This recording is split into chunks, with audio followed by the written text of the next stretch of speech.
মুসলমান,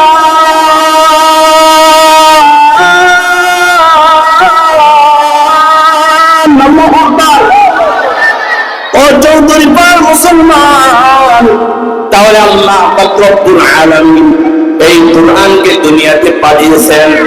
তার এক নম্বর কারণ বললাম, দুনিয়া একটা কূপ। এই কূপ থেকে আল্লাহ পাক রব্বুল আলামিন আপনাকে আমাকে টান দিয়ে বের করে জান্নাত নামক আপনার আমার আসল বাড়ি পৌঁছায় দেওয়ার জন্য কুরআন পাঠিয়েছেন।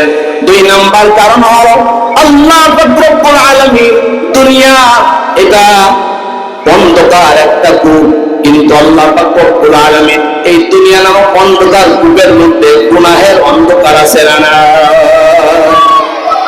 দুনিয়ার মধ্যে অন্ধকার আছে না? অন্যায়, জুলুম, নির্যাতন, অন্যায়, অবিচার, অনাচার আর গুনাহের অন্ধকার আল্লাহর জমিনের মধ্যে আছে না নাই? সেই অন্ধকারকে, দুনিয়ার এই অন্ধকারকে দূর করার জন্য আল্লাহ পাক রব্বুল আলামিন কুরআন পাঠিয়ে দিয়েছেন। চিৎকার করে বলি আল্লাহু আকবার। তাহলে কুরআন পাঠিয়ে দাও, আল্লাহ পাক রব্বুল আলামিনের কুরআন পাঠানোর দ্বিতীয় নাম্বার কারণ হলো দুনিয়ার অন্ধকার দূর করার জন্য আল্লাহ কুরআন পাঠাইলেন। তৃতীয় নাম্বার কারণ হলো আল্লাহ পাক রব্বুল আলামিন কুরআন পাঠিয়েছেন এই জন্য আমাদের আসল বন্ধু দুনিয়ার কোন মানুষ নয়। আমাদের আসল বন্ধু, আজ বলতে পারো আঙ্গুলের দিকে তাকান, আমাদের আসল বন্ধু কে? আমাদের আসল বন্ধু থেকে আমরা অনেক দূরে সরে আছি। আল্লাহর সাথে আমাদের সম্পর্ক ভালো নাই, আমরা রবের বিচ্ছেদ বেদনায় আছি। আল্লাহ পাক রব্বুল আলামিনের সাথে বান্দা বান্দি যেন গভীর সম্পর্ক তৈরি করতে পারে, বিচ্ছেদ বেদনা যেন দূর করতে পারে, এই জন্য আল্লাহ পাক রব্বুল আলামিন কুরআনকে দুনিয়াতে মানব জাতির জন্য পাঠিয়ে দিয়েছেন। চিৎকার মেরে বলি সুবহানাল্লাহ।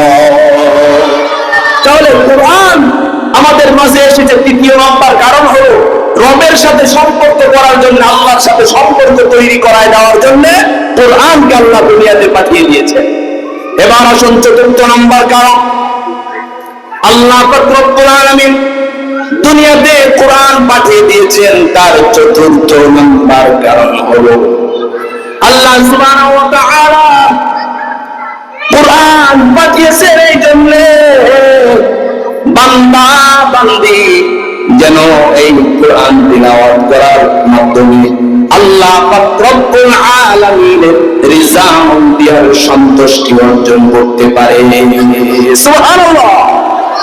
কুরআন পাঠিয়ে দেওয়ার চতুর্থ নম্বর কারণ হলো আল্লাহ পাক রব্বুল আলামিন কুরআন পাঠিয়েছেন বান্দা বান্দি আল্লাহর সাথে যেন সম্পর্ক করতে পারে, আল্লাহ পাক রব্বুল আলামিনের রিজাউদ্দি সন্তুষ্টি যেন অর্জন করতে পারে, এই জন্য আল্লাহ পাক রব্বুল আলামিন কুরআন পাঠিয়ে দিয়েছেন।